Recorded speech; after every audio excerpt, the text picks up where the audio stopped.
What's going on, everybody? Welcome to Season 2 of the Rentish Podcast. I'm Zach, here with my co-host, Patrick. We're two rookies chasing the dream of real estate investing. In this podcast, we'll talk about property management, wild stories, and everything in between. We don't know it all yet. But that's the point. We're learning as we go, just like you. We'll bring in the experts to educate and inform us, and we'll figure it out together. So let's laugh, learn, and dive into real estate side by side. Patrick, no funny business. We're down to business. Not messing around today. Not messing around. We're on a time crunch. This is what we call the expedited experience. Is that what we call it? That's what we're going to call it. Expedited experience. I'm timing this. I'm trying to ride the vibe of this espresso shot that I just took. So we've got T-minus 20 minutes until I start to check out. We're just going to go right on into this one. Thank you for listening to another episode of the Rentish Podcast. We talk about real estate, property management stuff. If you like the podcast, be sure to like and subscribe. Hit the notification bell if you want to be alerted when new episodes come out, and follow us on socials at The Rentish Pod, or email us questions@therentishpod.com if you have a question, topic idea, conversation starter, or just a movie that you want us to watch. I don't know. We're open to whatever. Yeah, I'll take movie recs. We'll respond to anything. If you email us, we will respond to you. And if you want to as well, you can leave a comment on the episode on Spotify. That's a new thing. So there's like comments on the episodes. Let us know what your favorite part of the episode was. When did that come up? Really? Yeah. Shout out to the people. Producer Mistay was talking, but he still doesn't have a mic. So what's the status on getting that repaired? How is that going? Got the tracking number? Is it in the mail? 1 month. We got 1 month until Mistay can talk again. So sorry, everybody. You guys are just going to have to deal with not hearing his sultry tones.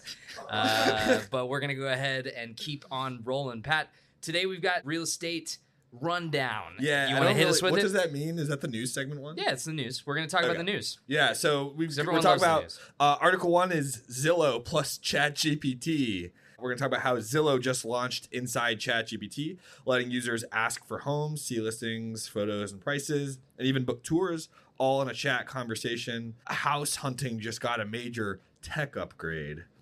Fascinating. And then Article 2 is Gen Z in the housing market. It's an article from Newsweek, and only about a quarter of Gen Zers own homes, and many are choosing to rent long term. This generation is prioritizing flexibility, shared ownership, and experiences over traditional milestones like buying a house or starting a family. Very cool. Yeah. Sounds like a lot of educating stuff that we're going to learn about. One might say a rundown now. Of real estate. They might say that. I didn't really ask. How's your day going? You all good over there? Thanks for asking. How's the energy on your side of the room? Everything cool over there? I'm good. Yeah, the half-life of this caffeine hasn't worn off yet, but I'm chilling. Yeah, chilling.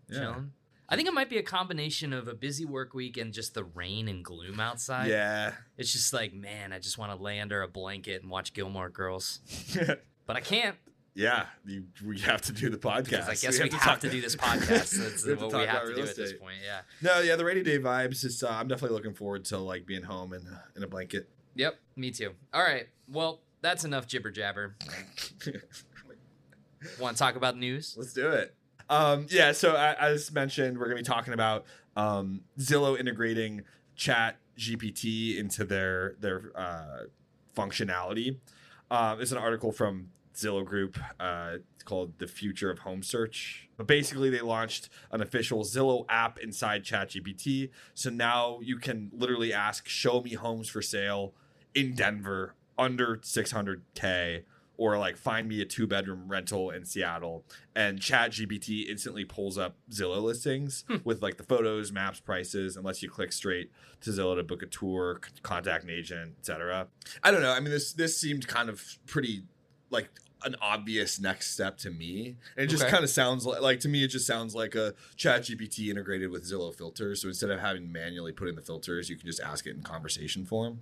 Okay. I don't know like what your thoughts are. Not seeing it right off the bat. I was going to try and pull it up on my Zillow app and try and like do it live on the show, but I don't see where it's integrated in. So maybe it's like they're rolling it out for like specific people. Let me see. Or maybe my app isn't updated. I'll check that too. Yeah, it might be the app updated. I haven't personally tried it yet.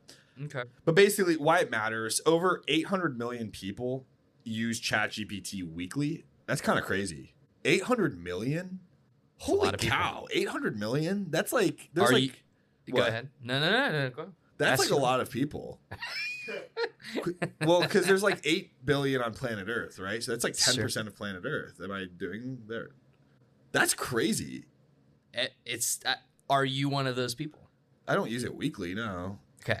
I'm a daily user. Really? Yeah, okay. Nearly daily, yeah. No, I maybe use it like once or twice a month.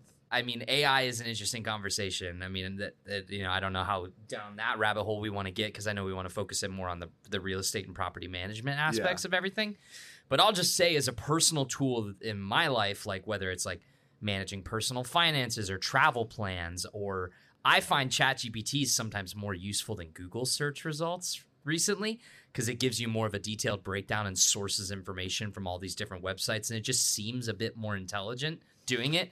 Like, I don't trust Gemini at all. No, Anytime I search something on Google, I'm like, okay, what is Gemini saying? And then I have to scroll down to find exactly what I'm looking for specifically. Right. But I feel like ChatGPT has been very accurate. And the thing that I really love about it is it can take data, change it, distill it, or like spit it out into a different form. So if I give it like like groceries or a bill, it can help like personal finance, like list everything like down, find a budget for you. Right now I've been doing a lot of wedding planning. No one cares about that on the pod, but that has been a very useful tool. I care. Thank you, Pat. That's been a useful tool for like budgeting and like everything and getting everything in a spreadsheet, RSVPs, deadline, things like that. So it's like it is a tool that I use on a nearly day-to-day. Wow. Writing emails, writing text messages. It's indisposed. It's like unbelievable right now. Wow. So. Okay. The main thing that I would like try to use it for is because I chose trivia as helping with trivia questions. It is so bad. It's so like the really? questions are either it's they're either wrong or they're not. It doesn't get. No matter how many details I give it about what exactly I'm looking for, it doesn't understand what a good bar trivia question is. I don't know. Like, I've just had so many frustrating experiences with it. It's really good for me at helping to reword things. Like, if I have the answer and I have the general idea, can you rephrase this into a question? It's really, really good at that. And that's like the main thing I would say I use ChatGPT for. But helping to actually come up with like the content for like that specific thing is really unhelpful. I like Reddit. Like, Reddit to me is really good. Like, I go to Reddit, either Google or Reddit for like if I'm looking for stuff, because like Reddit's like real people who, and like there's a subreddit for literally anything. Like there's people, like it's just crazy. Like if you're looking for something, it's like there's people who are like really knowledgeable about this niche stuff and you can go directly to the source, you know. So you're saying you trust in human capacity more than AI capacity? I mean, to a certain extent. I mean, I don't know about trust because obviously humans are not, but like AI is just taking that data from what people have done. Okay, right? So then how do you feel about it being implemented in real estate and searching for properties? Yeah, back to this. This makes total sense. I mean, because obviously, like the data that they're using within the Zillow app is stuff that already exists in Zillow. Sure. Like they're just using the Zillow data to just make it like kind of modernize with the AI thing. And I totally get it. I mean, it seems like a next step. If you can just like, instead of like using the rigid filters, if you can just say what you want to say into like a text, it'll save time. I don't think it's like this huge groundbreaking thing personally. Right off the dome, first really useful use case of ChatGPT integration with Zillow that I can think of is you hit the microphone button and verbally say, "Hey Zillow, I'm looking for a house that has 3 bedrooms and 2 baths. I would like it to have a fenced-in yard with a like blah blah blah. If it can have a basement that's finished, that would be great. I would also like it to be in a neighborhood that's kind of walkable." And you could literally just list out everything and kind of be more emotive and like detailed with what exactly you're looking for. Right. And if it can smartly, which I think ChatGPT is pretty impressive a lot of the times. It does screw up. Obviously, it's a robot, but like if it could distill that information into a more personalized search. To me, I think that just because there is so much crap on Zillow. Like, that sounds strong. That's a strong word to say, but like, there's a lot of stuff that I'm not interested in. Yeah, right. So it's like, even though I have my filter set to like, okay, I'm looking for a home that's less than this amount of money that has 2 beds, 3 baths, or whatever it is, and you do that filter, there's still going to be stuff that comes up in that search that I'm like, I don't care about this. I don't want that. That's not what I'm looking for. This is not the exact kind of house that I want. This isn't the exact location. And it's like you can manually do a lot of stuff to make it come down there. But if the AI can kind of learn what you're looking for and then help suggest or push the things that are closest to what you're looking for to the front, that seems like a cool time saver. No, that makes sense. It really seems, rather than like brand new functionality, it seems like a time saver. Sure. So I don't know. Personally, in the world of like AI, I don't think this is anything groundbreaking, but it makes sense. Like that this is happening with I mean, Zillow. this is going to be a reality with any app. Right, If there exactly. any app that you use on a day-to-day basis that can start to integrate some form of machine learning tool to like streamline the experience, having it kind of learn a little bit about you and about your tastes and everything like that, I can't. This is going to just happen across the board. Like, right. I'm waiting for the AI integration in freaking like Gmail. Like, Yeah. You know, That's definitely going to be happening. Or any app. In terms of what's next, some future updates that are coming are new construction listings. Okay. Immersive 3D tours, which I know these kind of exist already, like if you want to add it to your listing, but I'd be interested to see like what they mean in terms of like throwing like ChatGPT and AI in the mix with that. Like, will AI based on like photos or floor plans or whatever, will AI be able to like do a whole walkthrough like as if they were in the property? Because that would be really cool. Well, it would be cool, but it'd be also a little concerning because it's like if a robot's showing me a fake 3D rendering walkthrough of a house, like what if there's actually ghosts everywhere? That's what your brain went to. What about the ghosts? That was the first thing I thought. I get the point. I was trying to think of like a bad like proper. I was like, what if there's cracks on the walls? But then my brain just thought about about the ghosts? You never know. I see what you're saying though. Like if there's it's like could be falsified, right? Yeah. It's like showing you. It's like you're on Tinder and it's an AI person. Yeah, catfish. Yeah, you're getting catfished by a fake property, but it's in digital. No, that makes. I could definitely see. Yeah, I don't know what they mean by that. The immersive 3D tours, and then also coming soon is more personalized AI tools. Real vague. There. Yeah. I mean, like, here's the thing: is that like Zillow is already the app to find property listings. The app, yeah. It's like that's the one that comes to mind when most people think about, okay, I'm going to look for an apartment for rent. I'm going to check Zillow. I'm looking for a house. I'm going to have Zillow. Right. It's like Zillow Home Alerts is like a commonly used term in my age demographic. Where can they go next? You know what I mean? It's like, okay, so obviously ChatGPT integration was the next thing to build out the Zillow app, but it's like there's only so many more places. There's so many more things you can do. It's like the Simpsons meme. It's like, stop, he's already dead. It's like, that's Zillow with all other like listing sites, basically. Yeah. It's like they just kind of like taken the cake and ran with it. Well, I got some questions for you. Okay. Some discussion questions. All right, I got a question. What does this mean for real estate agents? It certainly makes their job a little less important, at least on the front end. Like, I mean, obviously you still need an agent to meet you at the place, show you the property. But theoretically, this might open the door more for mom and pop people to not have to need that kind of experience. Like, if you can if you can use Zillow to list your home for sale, and then have an AI basically like be the concierge between them and you, and then they can like organize a showing or organize the whatever, and then it's like you might remove the need for a lot of those people, maybe.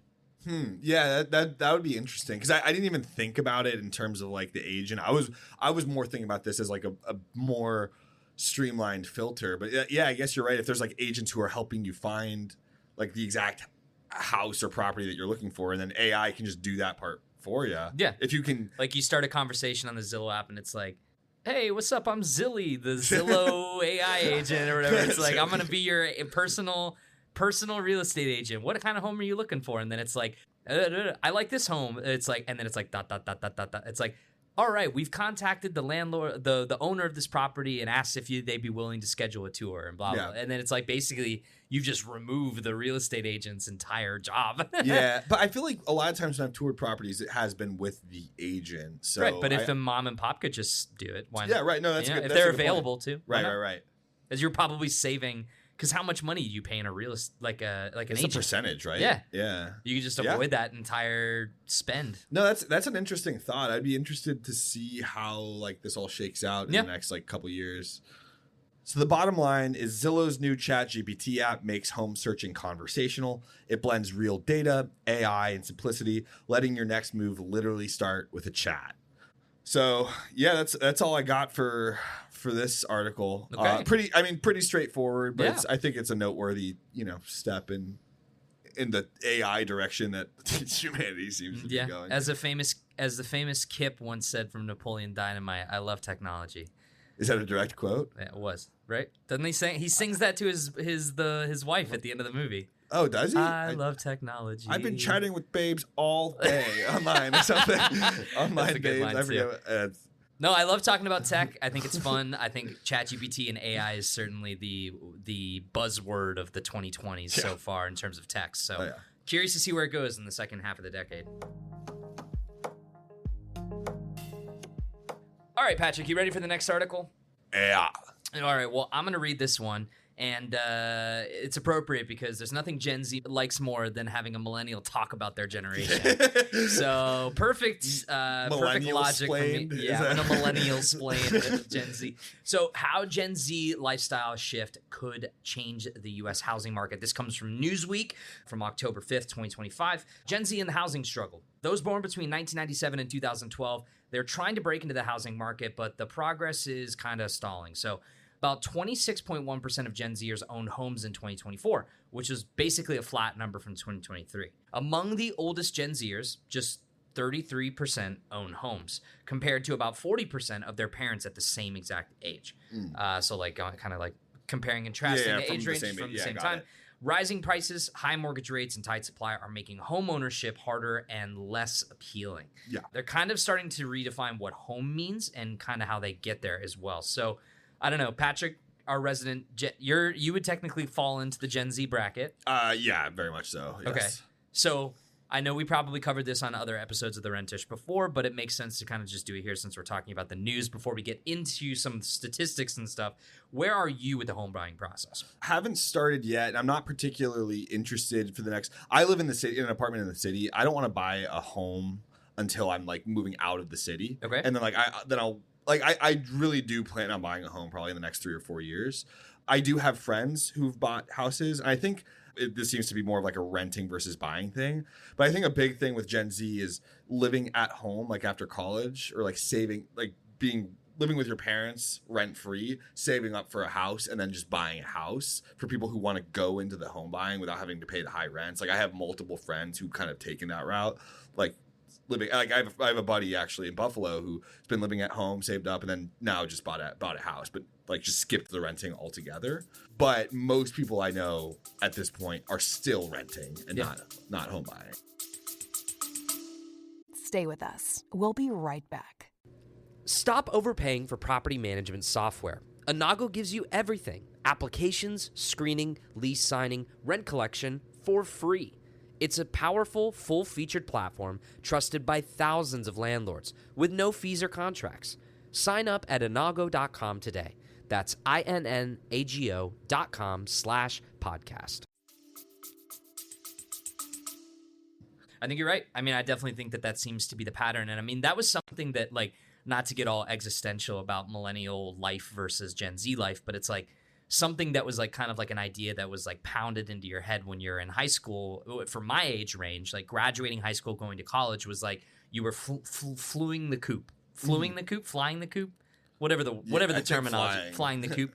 It's like you're leaving the nest. You like when you turn a certain age, you graduate high school, you go to college, that is you leaving and going away. That is you becoming an adult. Yeah. So it was like for my generation, I feel like, and for my age range, it was like we left our parents' homes in high school. We went to college. We lived in dorms, then we lived in apartments, and then we graduated college, and it was on to the real world with a big boy job, quote unquote, where you get a job, you get an apartment, you maybe you have a significant other, you live with them, or you live with other roommates, you save up, you get a house, and the idea of kind of moving back in with your parents after kind of like that next stage in life of going from high school to college was kind of looked down upon in my age range, which is kind of, now it seems so simple, right? It's like hindsight being 2020, where it's like, sure, if I would have had that opportunity to not pay rent and live at home and it wasn't going to be like frowned upon, I would have certainly done that because I probably would have been farther along in my personal finances now. Yeah. But at that time, it seemed like such a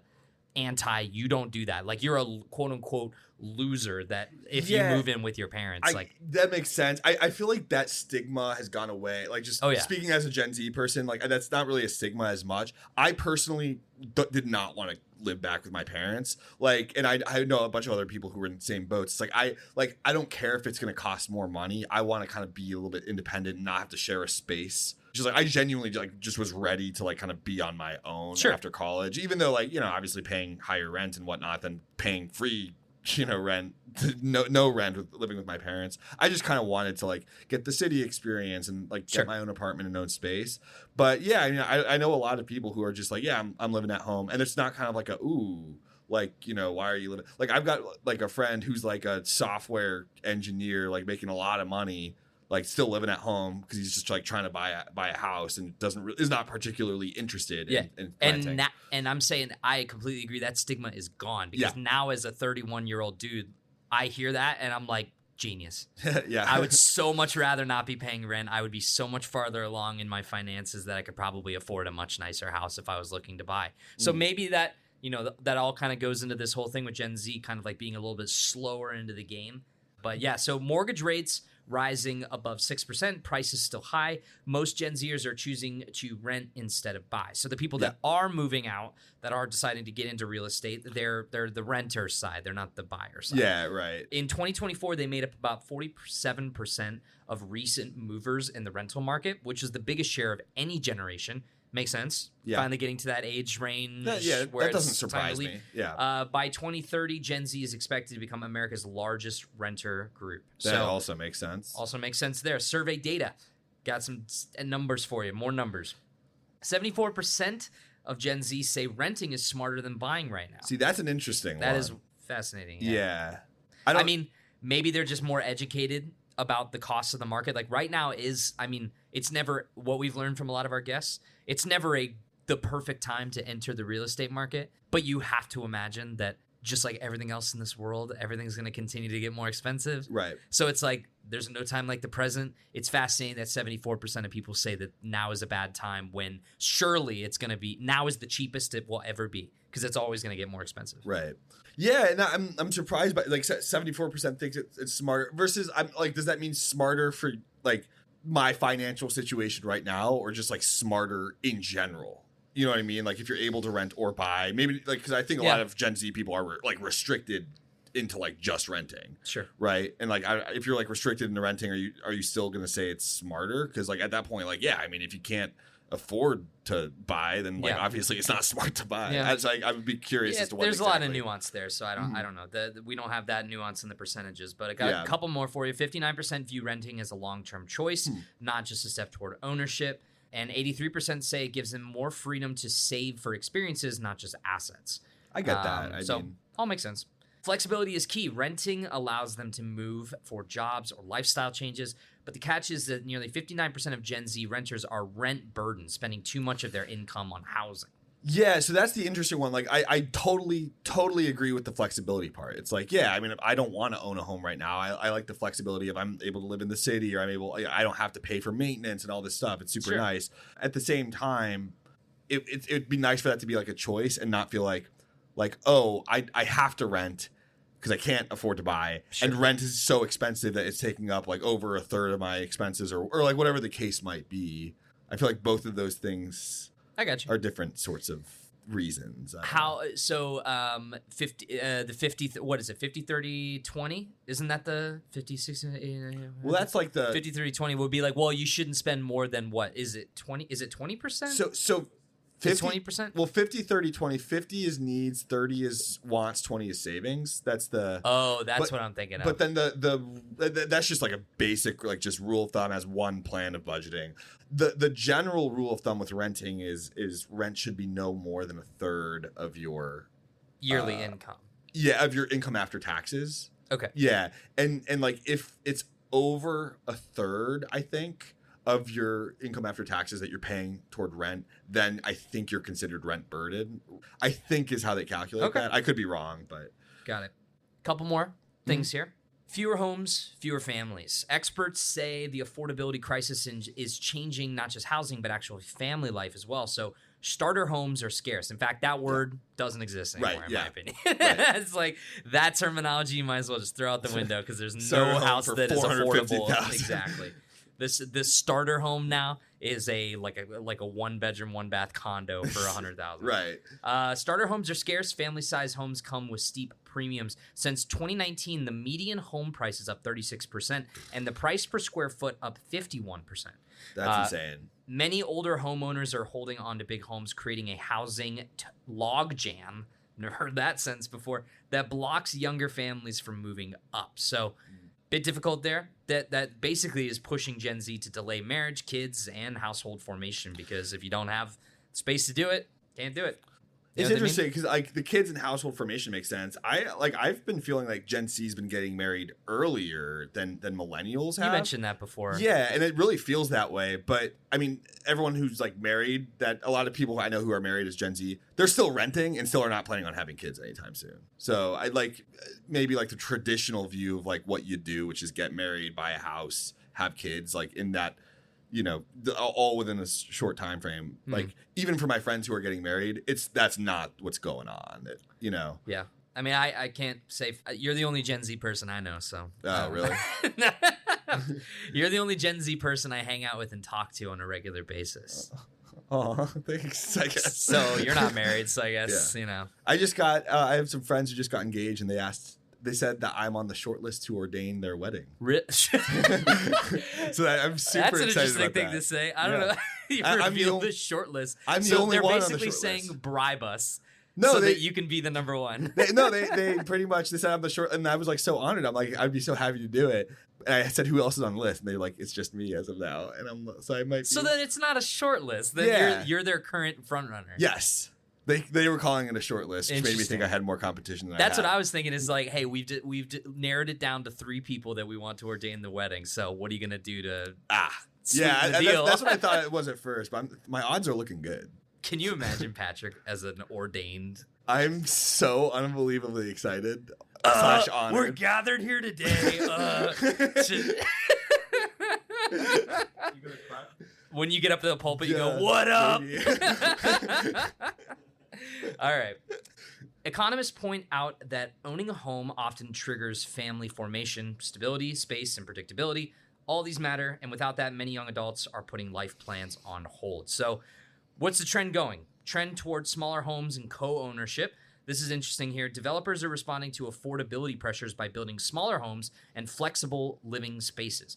The average new home has shrunk 10 square feet per year over the last 5 years, and co-ownership is on the rise. So 25% of Gen Z homeowners have bought houses with their parents, helps shoulder that burden, and 22% bought with siblings, which was double of last year's rate. Double is crazy. That's pretty crazy. I would never own a home with my brother.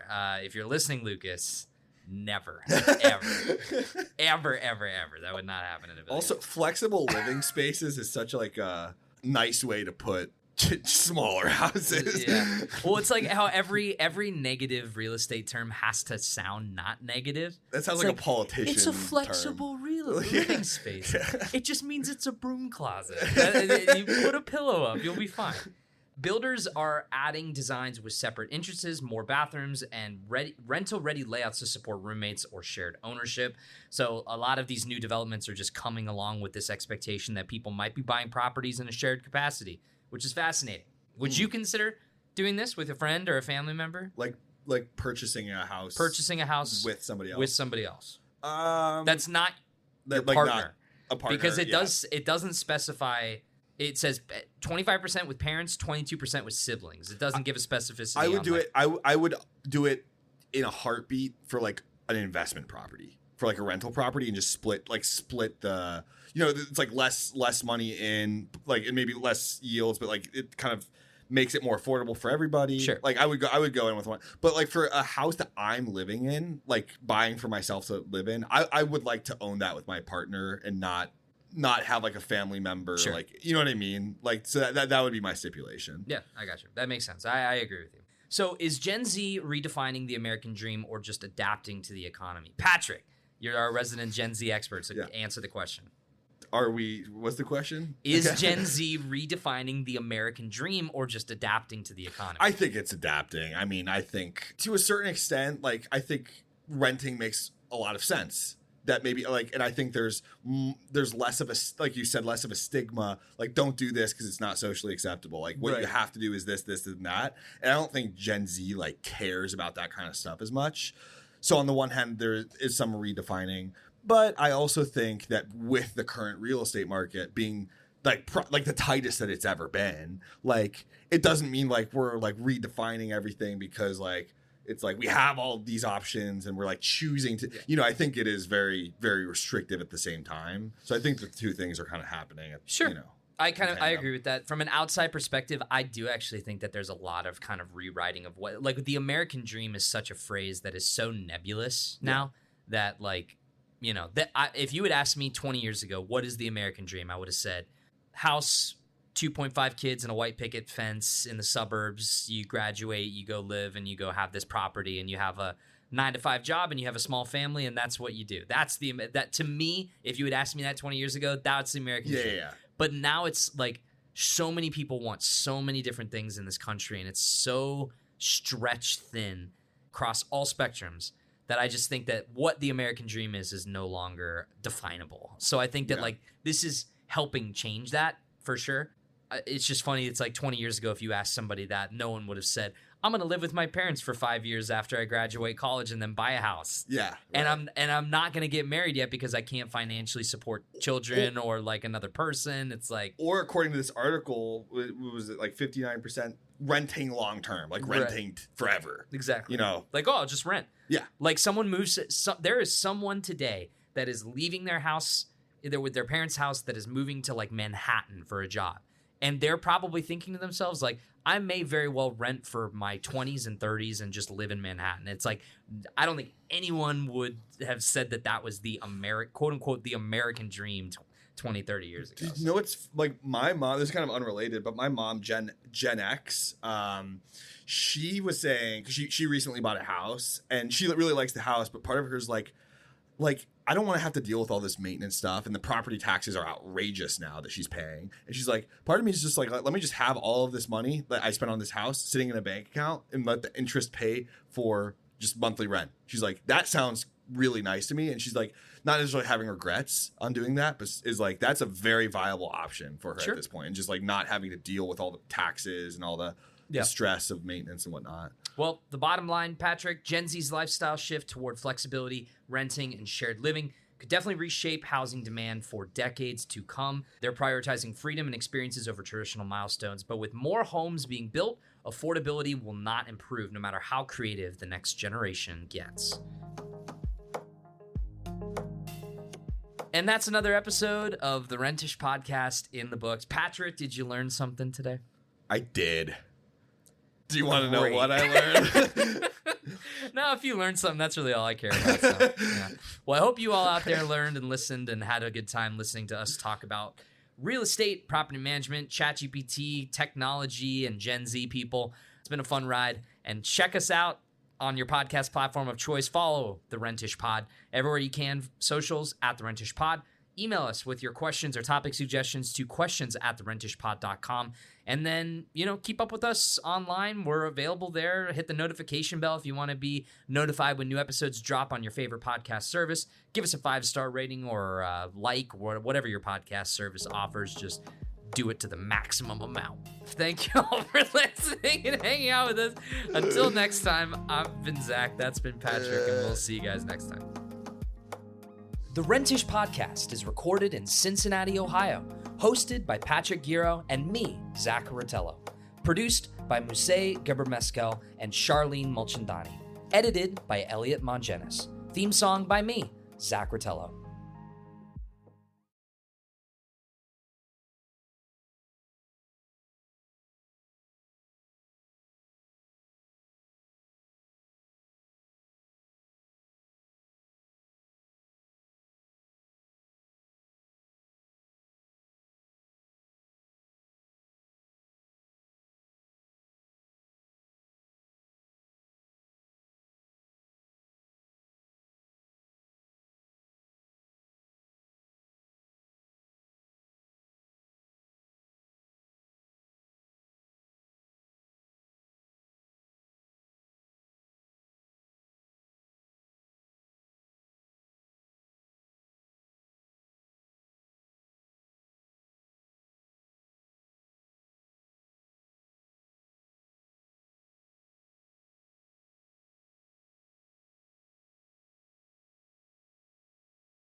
What if you had a network of mentors and peers to guide you through your toughest challenges?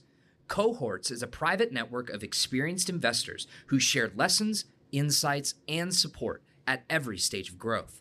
Whether you're managing 10 million or 1 billion in assets, Cohorts helps you build smarter and avoid costly mistakes. Learn more and join the community at joincohorts.com/podcast.